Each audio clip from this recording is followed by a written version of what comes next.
All righty, and we are good to go. Welcome, everybody. Excuse the fact that you do not see me yet. But I'm here.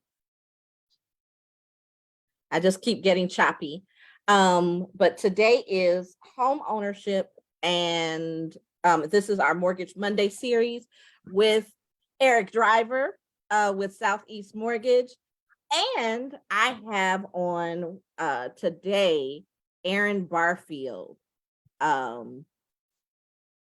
is available with us now with Phoenix Financial, who is the guru of all things money. So as far as self-employment goes, making sure your taxes are set up as being self-employed, and why it's important to do so if you want to buy something. You know, you can't really buy something without that being the case. So I have everybody. So that is that. I will let them actually give their formal introductions. I mean, y'all can do your formal introductions, right? Can't you? Aaron, you go ahead. Of course. I'm here every week. You have that.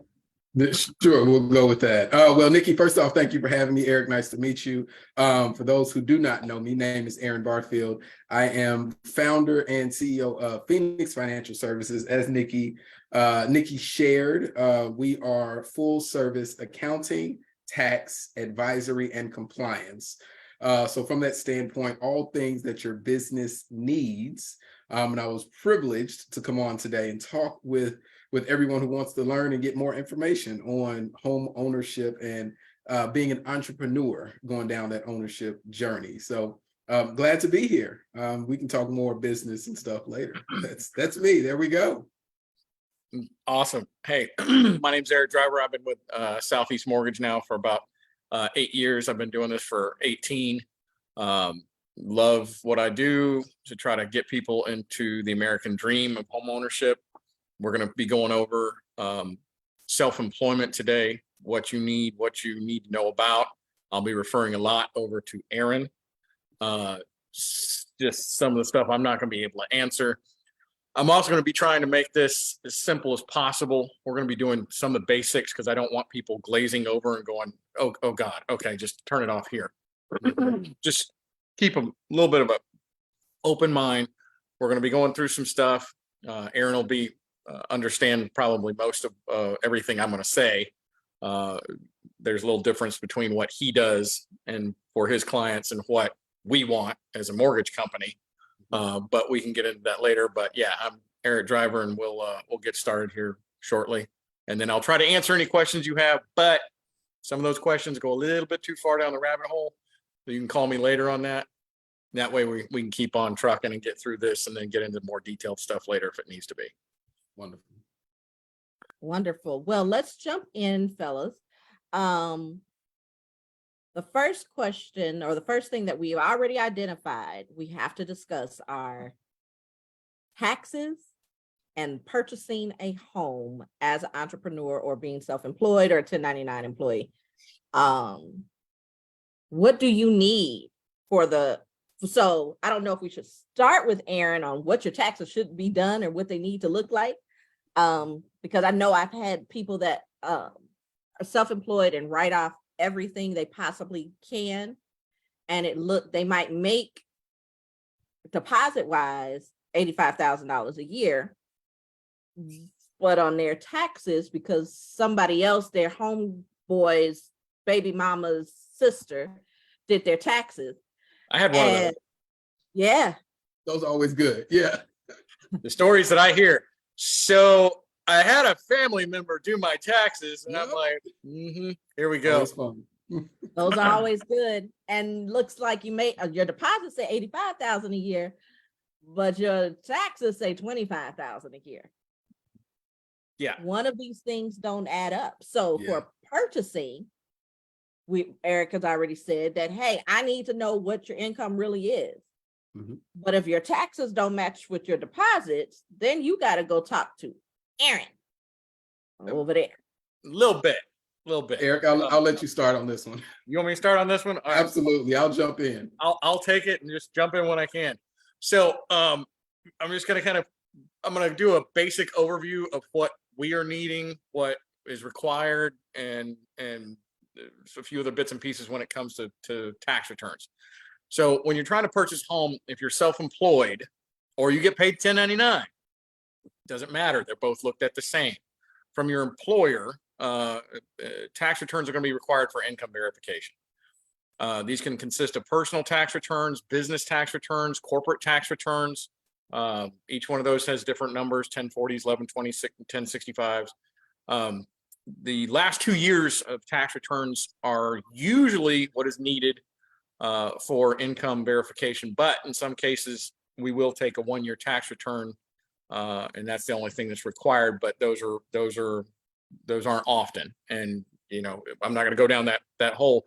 You just tell me, give me a call and let me know what's going on. Ask me the questions then, and then we can get into it, because each type of loan can be different on what they require.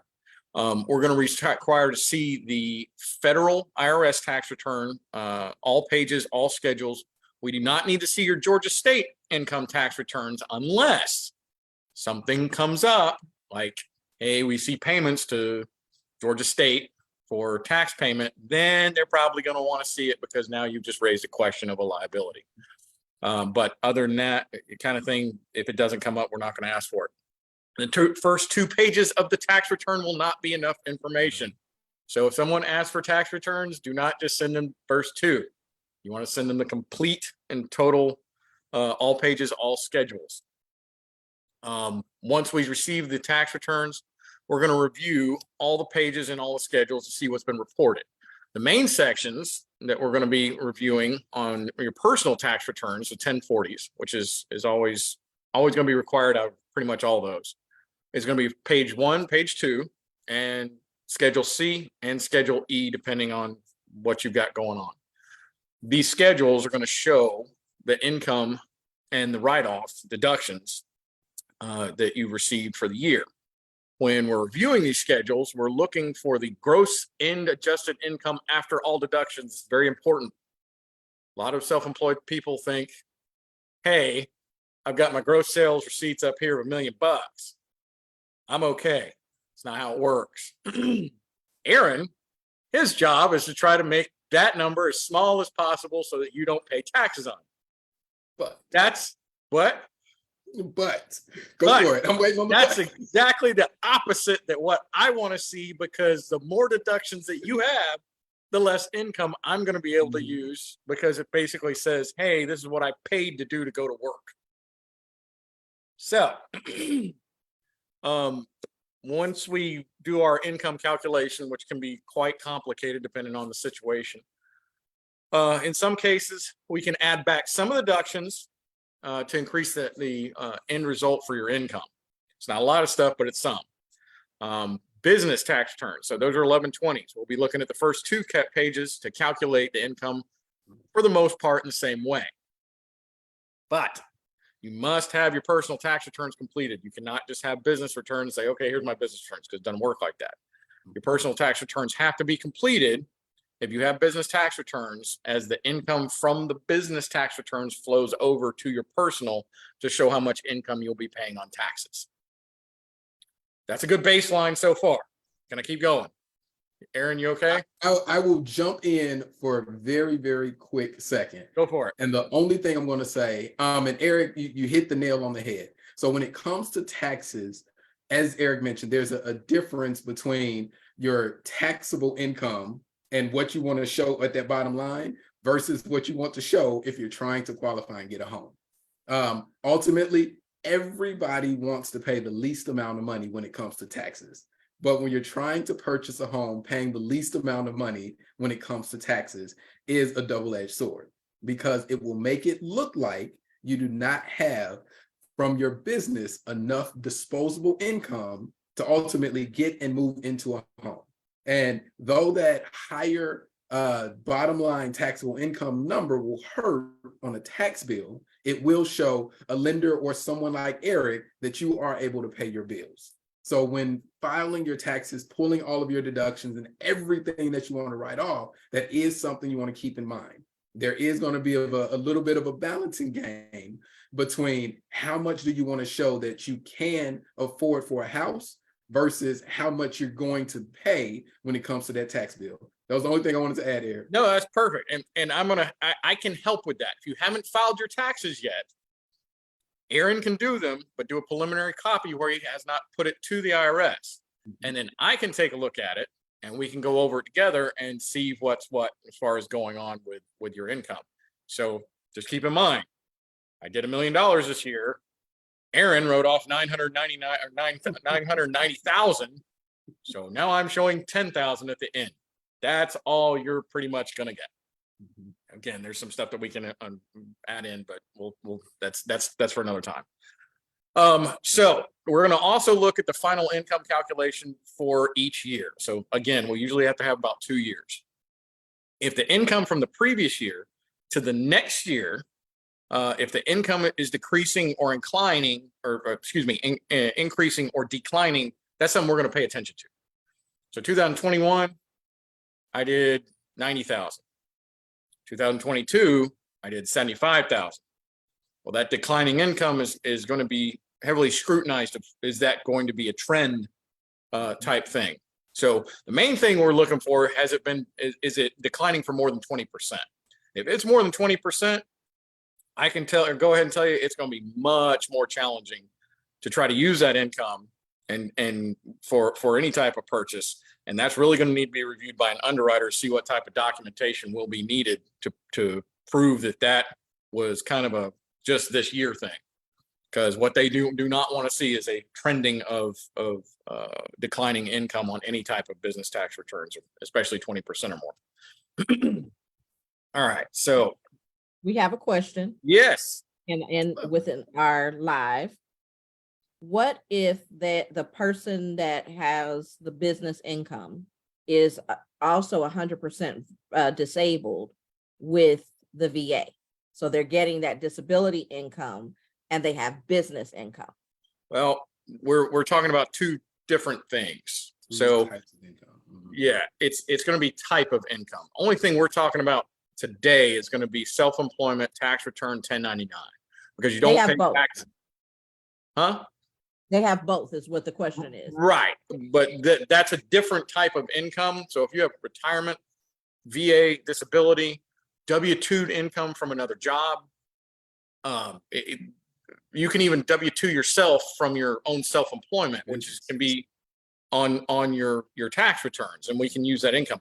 But any other types of income are going to be looked at differently than this. So you can have 3 different types of income. We'd have to look at each one of them separately and see if they can qualify with that. In some cases, we don't even have to mention the self-employment stuff. You got a full-time job that's W-2. Sometimes we don't even have to bring up the tax returns. So that's going to be one of those questions of, yes, we should be able to use both. But the tax returns and how that's looked at is completely different. But your disability, you should be able to use 100% of that. Okay. All right. Continuing. Okay.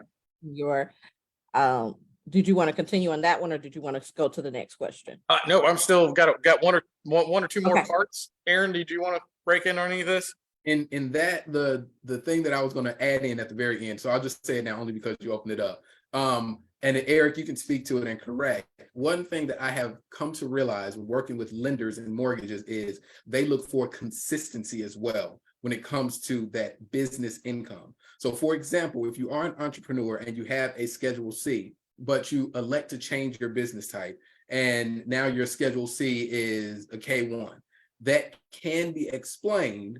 But because that underwriter and that lender is looking for consistency, if the numbers for the combined is a good thing and it's higher, we're decent, or we're generally in a good place. But if the numbers between those two things combined is lower, then there's questions. So from what I've seen, if there is a change, as long as it's a reasonable change, and going back to a little bit of that question, change in mix of income, that consistency piece may cause some flags and some questions from the mortgage, from the lender or the underwriter. Eric, do you want to add anything to that? Um, as far as the consistency, there, if you're going from Schedule C to 1120 um, type situation, business income, they want to see that you're in the same, still doing the same line of work, kind of thing. The consistency as far as write-offs are considered, it doesn't really come up a whole lot unless it's declining income. If we've got increasing income from year to year, then usually that doesn't come up a whole lot. It's more of, are you still in the same business? Because if you're in this business one year and then you turn over and do something completely different, but you're still self-employed, that can be a problem. Same thing with coming out of state. I'm self-employed in Michigan, but I'm moving down to Georgia. I'm a real estate agent. Well, they're not going to look at that income from before because you have to come down here and establish a new customer base, which we're a completely different market. So that's just some of the stuff that can get complicated. Yeah. And then that underwriter discretion can also come into play, type situation. Does anybody have overlays and things like that? But yeah, I understand where you're coming from. Okay, moving on. Another thing that we're going to be looking at on your tax returns is we're going to want to see if you owe any money to the IRS by the end of the year. So if you owe money for those 2 years in a row, 21, 22, they're going to want to see that you've either paid that off in full and you have to show proof that that's been paid in full. They're going to want to see that you have a written monthly repayment plan with the IRS that has been set up. And we're going to add that monthly payment to your debt to income ratios as a liability. Finally, if you have not done either of the options discussed and haven't paid the taxes owed, then they would need to be paid at closings to complete the purchase. So you got to do one of those three things. And as far as setting up the monthly payment plan with the IRS, there's multiple different ways that it needs to be done depending on the loan program. And that's something we can discuss whenever we get into that point of, hey, where are we at this point in time? Also understand tax returns have to be accepted by the IRS. There's a couple different ways of doing that, but they have to be accepted and we have to show proof that they have been accepted by the IRS.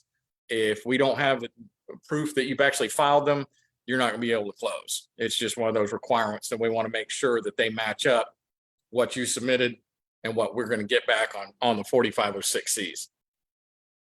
But again, these are all basic self-employment guidelines that are, everybody's situation is different.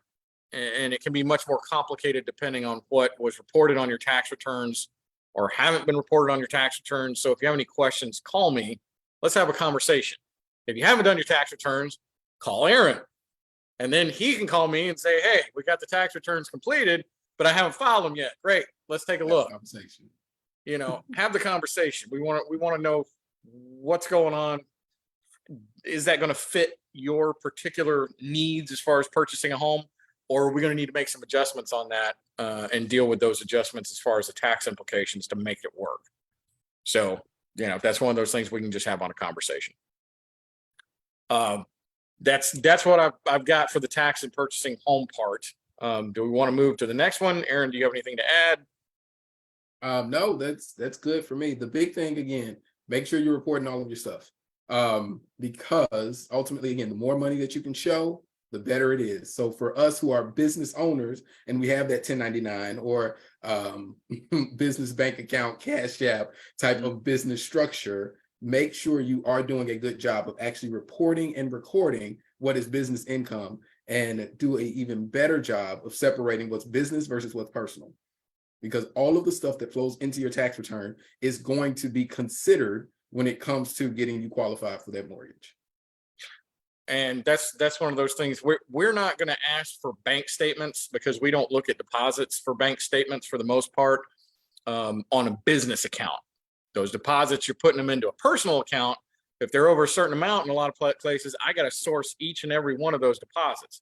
Business account, don't have to source the stuff. Personal, got to source the stuff.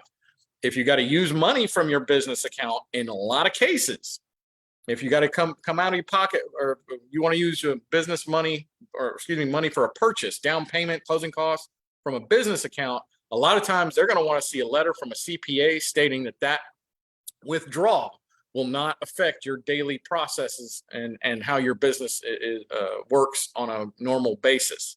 And that's something that's usually qualified if you're pulling that money out of a business account. So just keep that in mind. It's always good to have a CPA that's willing to work with you. Some are a little bit more complicated than others. But anyhow, so what kind of loans can an entrepreneur receive? Your self-employed borrowers can obtain any type of loan, conventional, FHA, VA, USDA, as long as they have the required tax returns years needed and the income calculated qualifies for each of the guideline requirements for each type of loan. So there's no restrictions on that. You just have to make sure that you have your tax returns and whatnot in order and what they need. And then even after you've got them done, we got to look at that income calculated, because I've seen a lot of people, they send me their tax returns. I go to that bottom line and it's a negative 10,000. Negative. That means none, zero. Can't use it. Don't want to be there if you're trying to qualify for a home. Everybody self-employed wants to be there because we're not going to be, maybe get a refund, but that's not going to fly when you try to get income calculation. Just something to keep in mind. Aaron, anything you want to put on that?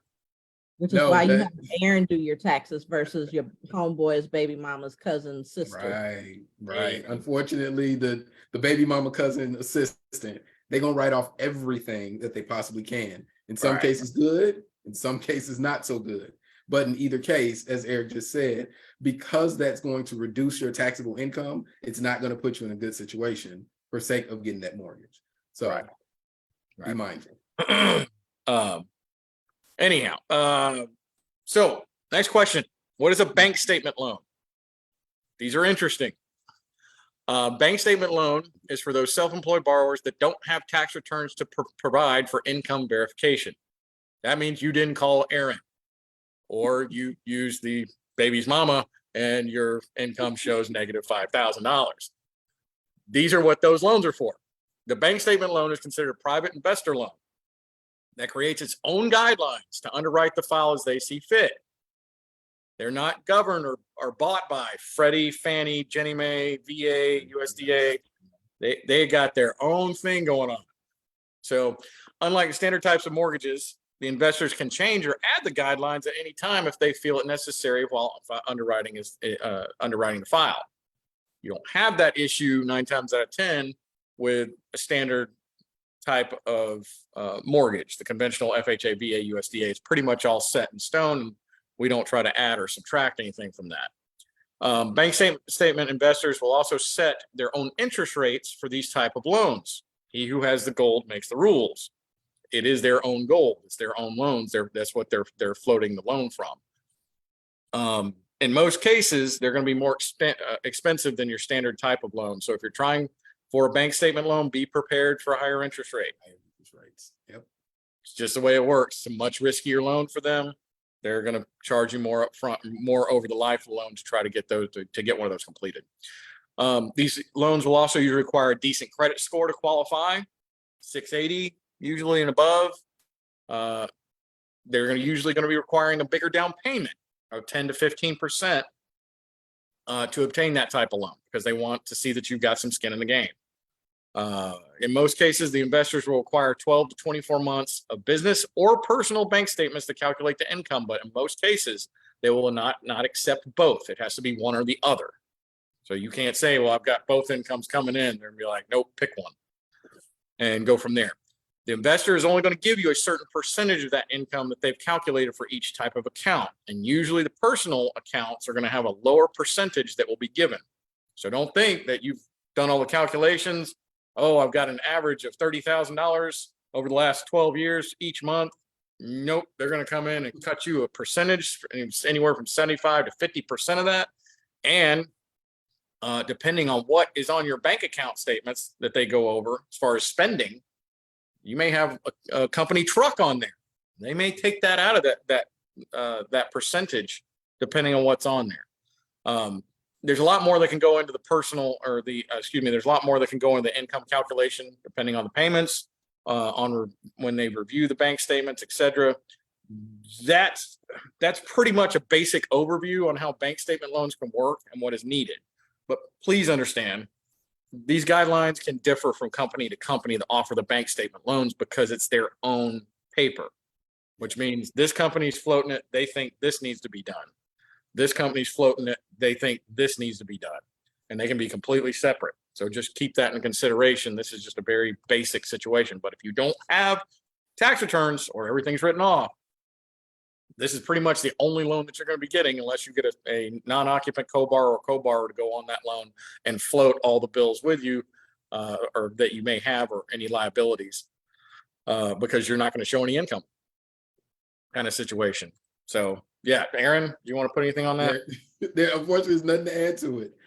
Bank statement loans they're the last ditch effort to get a loan. And as Eric said, they are high interest. They will hit you in the pocketbooks. So just be mindful, be prepared. So route one, go get your taxes done. Go with the right conventional way to get a mortgage. But if you can't, just understand going in, it's going to typically be more costly going with a bank statement loan. Yeah.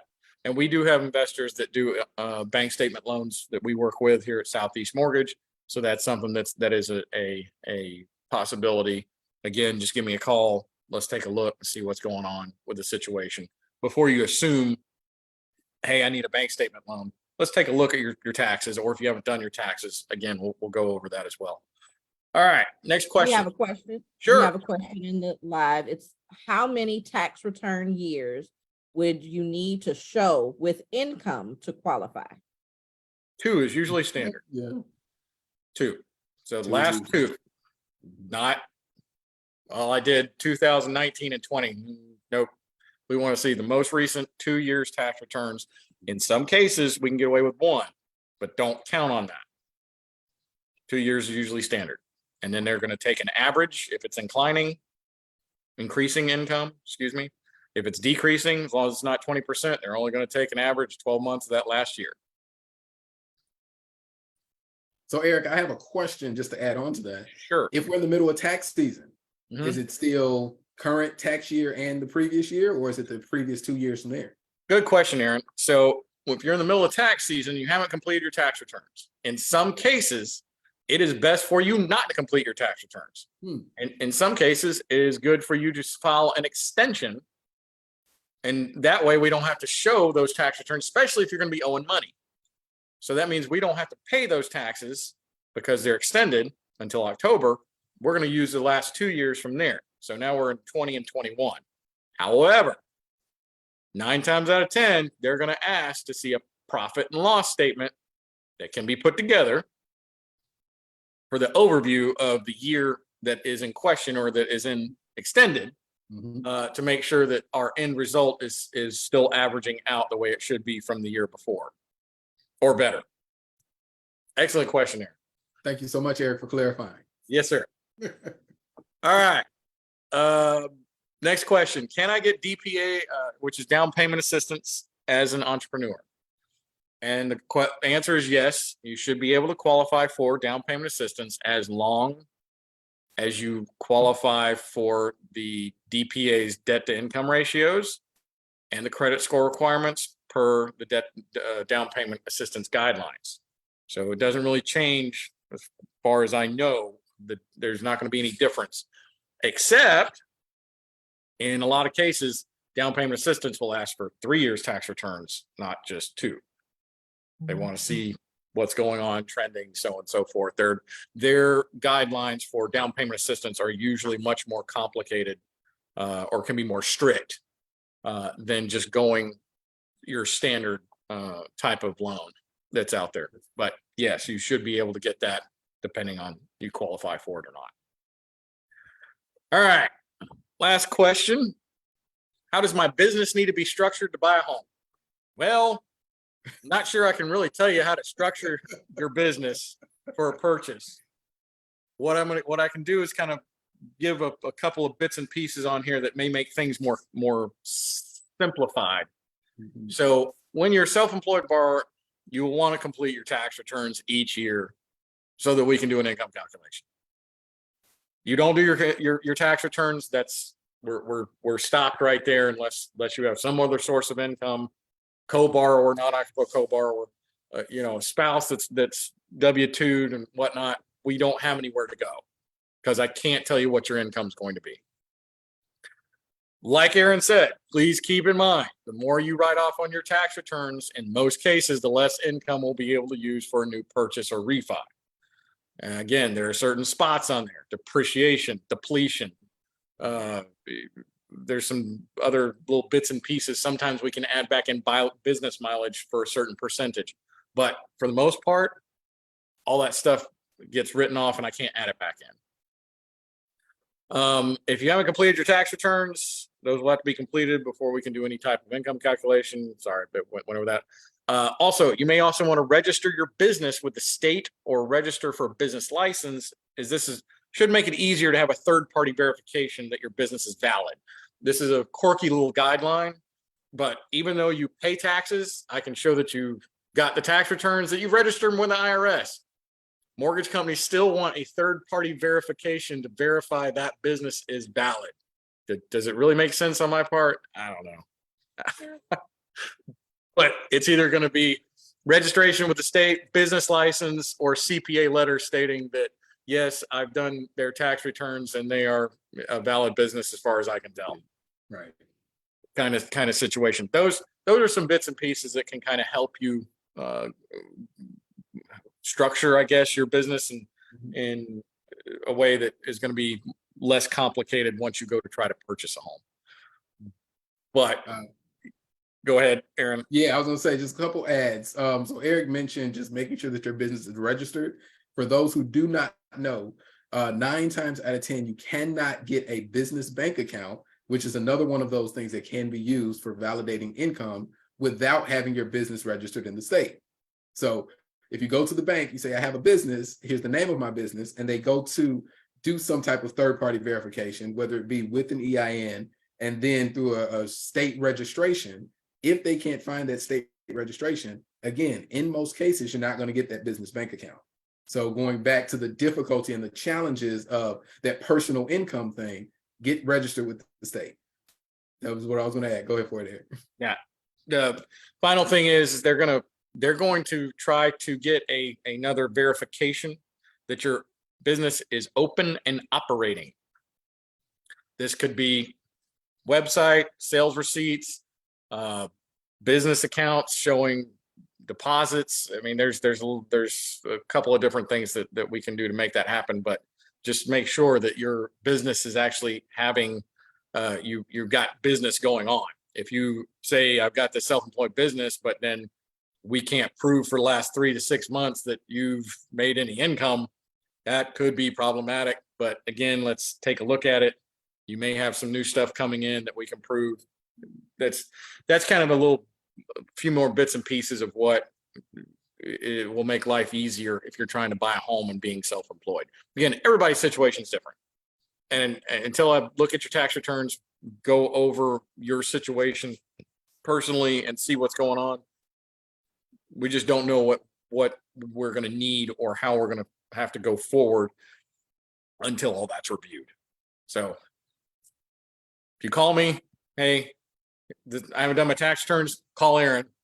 Let's talk about it. Here's what you're going to need to show for income. I'll let y'all do the rest and kind of go from there. But Nikki, do we have any other questions? I'm looking. It does not look like we have any other questions. It looks like we're doing really, really good. No. Oh, I spoke too soon. Oh. The last question that just came in is, if I'm self-employed but I pay myself, do I as a W-2, do I have to show the business income, or can I just show my W-2 income?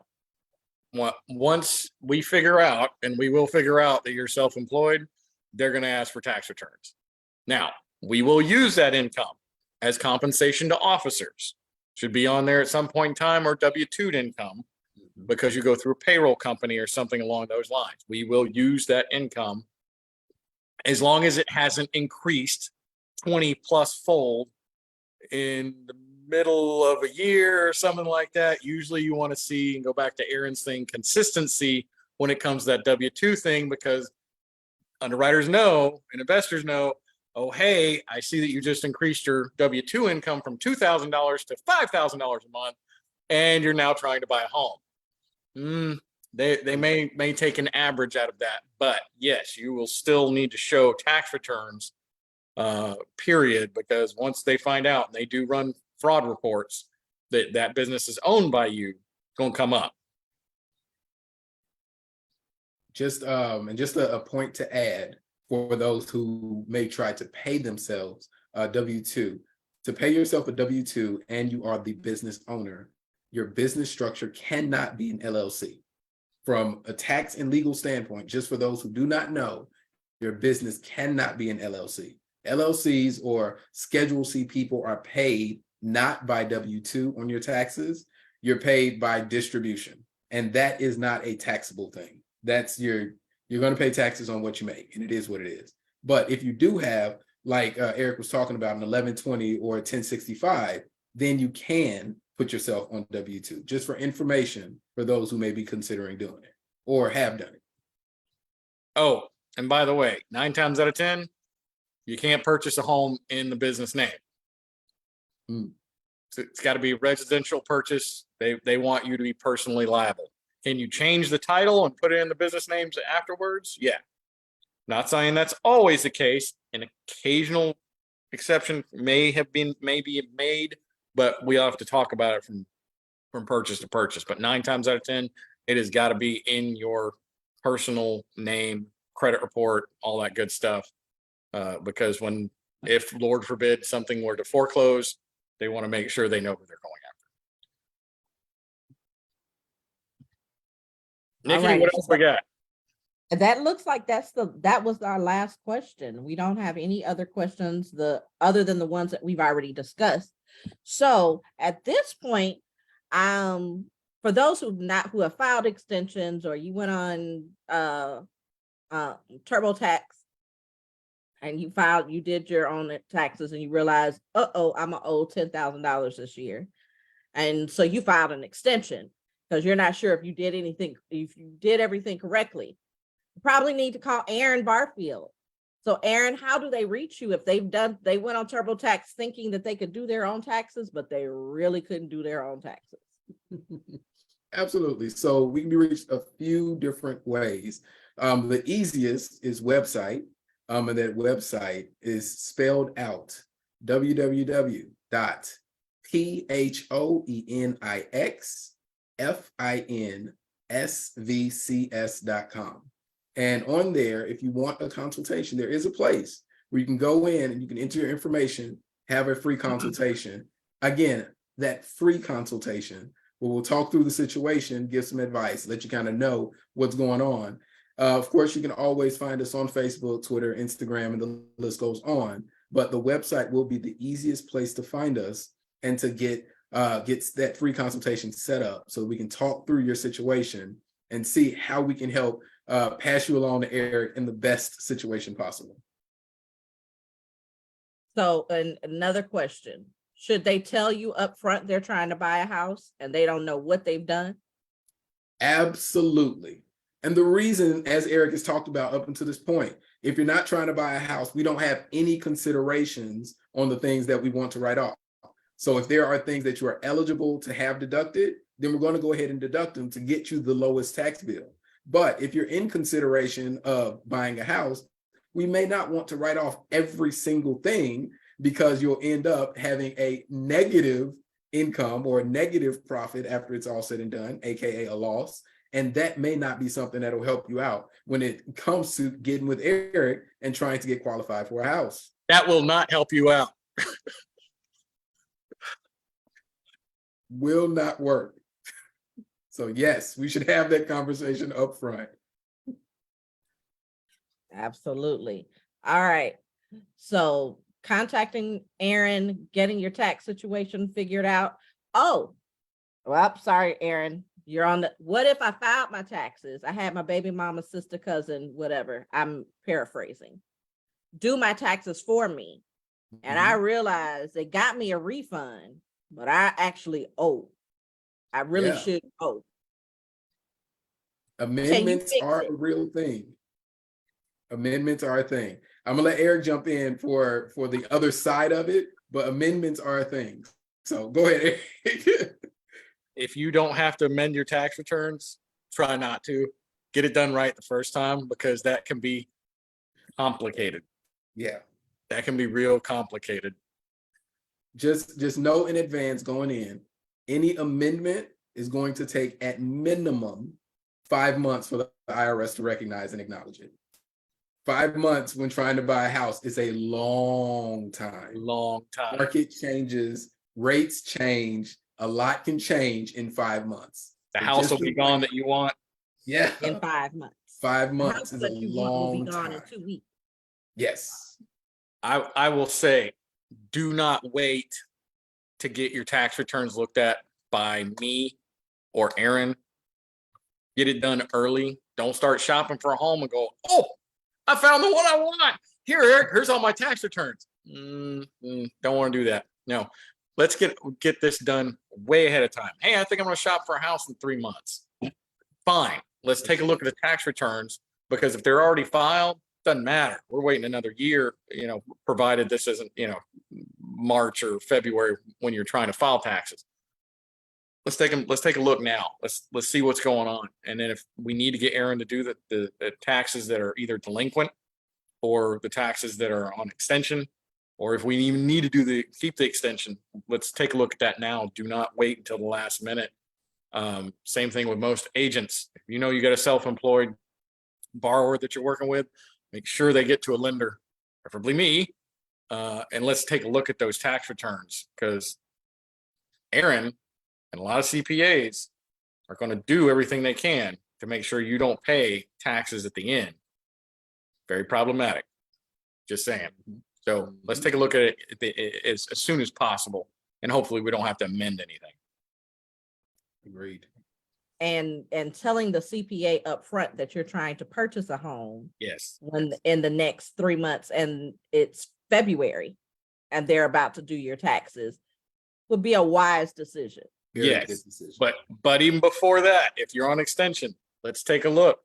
Like Aaron said, let's take a look at the 2 years before, see if that qualifies. Because if you're going to owe 10 grand and you got 20 grand in the bank to put towards a house, those taxes, if they're filed, if we get a hold of them, it takes time to do set up a monthly payment plan with the IRS. And sometimes there's a little bit quicker ways around it, but most of the cases, they're going to want to see that payment plan set up, and they're going to want to see at least 1 month, sometimes 3 months, depending on the tax situation. So let's take a look at that. Call me early, and then we'll decipher whether or not we need to do an extension and just hold off until things are done. Yeah. Good. So that's that. All right, Eric. So they've called Aaron. Aaron has everybody's life all together tax-wise. Everything is where it needs to be. And now they need to reach you. How do they reach you to be able to get this mortgage process started? Hey, my name's Eric Driver. I get loans done fast like a race car. So you just plug that in to your little internet search, Eric Driver, and I should pop right up under Southeast Mortgage. We pay a lot of money to make sure my name is at the top. Or you can reach me at eric.driver@southeastmortgage.com. We tried to get SEM website, but apparently some guy owns it and he wants like $6 million for it. So he's like, nah, spell it out. There you go. Kind of thing. But yeah, but you can find me on Southeast Mortgage's website. We put my information up usually every time I'm up here. So if you need to get in touch with me, also call Nicole. There you go. Get you Easy. my information. Nikki will get you Eric's information. I will get you Aaron's information. Easy. Oh. Because I send people to Aaron and Eric every day, all day. In fact, I will tell you, I am your home matchmaker. My job is to find you your home. That's it. I don't do numbers at all. So I don't deal with the taxes. I don't know what your credit score needs to be. I mean, I know in theory, but in truthfulness, I'm not the person giving you money. I'm the person that helps you spend the money on the house of your dreams. So you call me when you're ready to go shopping, but you got to call Aaron and you got to call Eric first before we can go house shopping. But I like to take you house shopping, and let's get the house of your dream. And Nicole is fantastic at what she does. She will fight for you when you go try to get under contract and y'all are going back and forth. She's going to do everything she can to get you the best possible deal out there. And then I'll get you the money to spend. Yeah, and Aaron is going to make sure that right. he's going to make sure that you know up front, this is how much you really make. So this is your real number and what needs to happen. And everybody here is on the up and up. You know, Aaron is not the person, Aaron Barfield is not the person to call if you want somebody to finagle and try to keep you from, don't call him for that, because that's not going to work. He's not going to do that. No. And Eric is not the person to call if you're going to try to give, you know, say, I make $2 billion a year, but I don't have proof of that. Eric's not the person to call for that, because he's going to tell you, this is what you have proof of. Well, we might be able to do that bank statement loan. I'm just going to need to see the $60,000 deposits every month. Somewhere. Right. But you're going to need to see it. You can't just take their word for it. They got to be able to. We don't do that anymore. We tried that back in 2008, and you saw how well that worked. Didn't end too well. And that how much income do you make? Yeah, no. Yeah, that didn't work. That crashed a whole bunch of stuff. So that's not going to work. But Eric is who I normally, if you see me talking about, you know, if you've ever called me to say, hey, I want to purchase a home, and I say, hey, do you have a pre-qual letter? And that's to tell me how much home we can shop for. And you say no. The next thing out of my mouth, call Eric. Go talk to Eric. Good. Once you get a pre-qual letter, call me back, because that lets me know how much to shop for. Because I don't want to show you a house that you're going to fall in love with, but you can't afford. And then that sours you on the whole process of buying a house. And then if you are a musician, these for my musicians, if you're a musician, you get paid in cash. You get, especially my church musicians, and you get paid in cash and you don't know how I just deposit money in my account, or get paid in Cash App. Love the Cash App. Love Cash App. Aaron Barfield hates Cash App, just so you all know. He hates we'll throw that out there. Cash App. Thank you. Yeah, he does. But because but when I say you need to call before you do anything, call Aaron Barfield.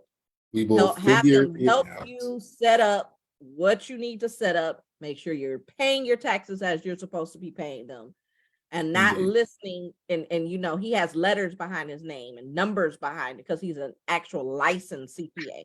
He's not, you know, he's not your homeboy's baby mama's brother's cousin. He is a licensed CPA, and he's going to make sure that we got everything. So for my musicians that are listening, and my truck drivers that are watching, call Aaron. Call Aaron, get your taxes done right, so you can purchase what you want to purchase. And then once that happens, then I'm going to say, call Eric and say, hey, Aaron got my taxes here. What do I need to do? And then Eric will walk you through the process. He will get you the best possible home loan. He really is fast. And Eric and Aaron will get you prepared to have that pre-qual letter that I can go shopping with. And I can put an offer in, because we are, while the market wise is kind of leveling out, we still don't have a lot of inventory. So there are not a lot of people selling. There are more people wanting to buy than there are people selling. There are more people selling than a few months ago, where people were paying $20,000 and $30,000 over the listing price, which was insanity. Or you were paying people just to look at your offer. They didn't even have to accept it, but they were paying people just to look at the offer. Those days have ended, but we're not that far off. Until the interest rates go back down. If they do, We're back to that. Back to it. 2022. We're back to 2022. So if the interest rates drop, as they are expected to do, from what I'm hearing, they are expected to do. But don't wait. Do not wait for that. We can refinance you at a later point in time. Buy the house you want now, so that you're not having to compete. You're not having to pay over. You're not having to pay a seller to even look at your contract. Get it now while you can probably get it with a little bit less money than what you can. Marry the house, date the mortgage. Love Right it. now, we have sellers willing to contribute to closing costs because they want to sell. They're at that point. So sellers are willing to contribute to the closing costs just to get out, to hurry up and get the deal done. So from a realtor standpoint, take advantage of that, because that was not the case in 2022. They weren't paying a penny in closing costs. Wouldn't even look at your offer if you asked. Nope. Because they didn't have to. They didn't have to. So so reach out to them. They will help you out. Once you have everything that you need, hit me up and we can go find you a house. Let's go house shopping. I love it.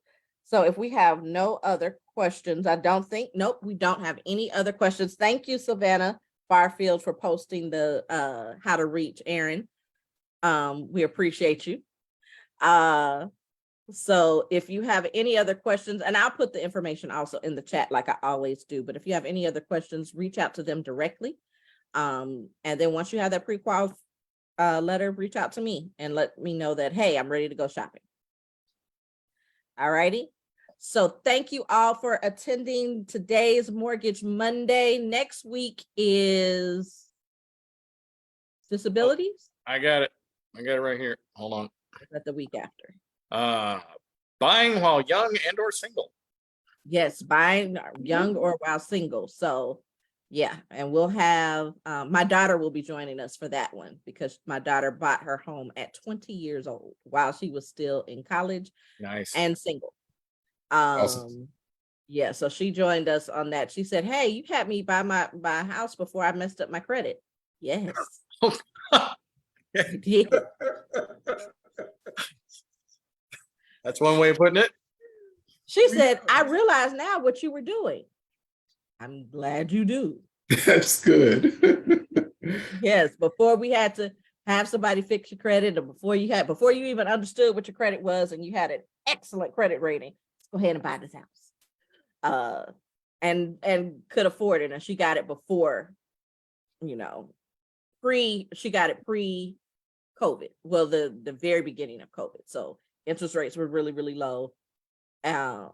But even now, she said if she had to do it all over again, she would still buy, based on looking at what the rent that people are paying these days are. Her neighbors are charging $2,200 a month for the exact same home that she has, which is a 2-bedroom townhouse. And her neighbors are paying $2,200 a month in rent. And she said, I'm in the wrong business. I should have rented this out. I need to buy another house so I can rent this one out and let it pay for my mortgage on the other one. And so she'll be joining us next week. And then the week after that is going to be disabilities. I think that's the first Monday in June. We'll be talking about purchasing a home with disabilities, and Eric will be able to tell you. Is that the first week Monday in June? I don't have that one. I've got till May 30th, which would probably be May 29th, because this was back in the day. Yeah. But it was real estate investing is possible for me.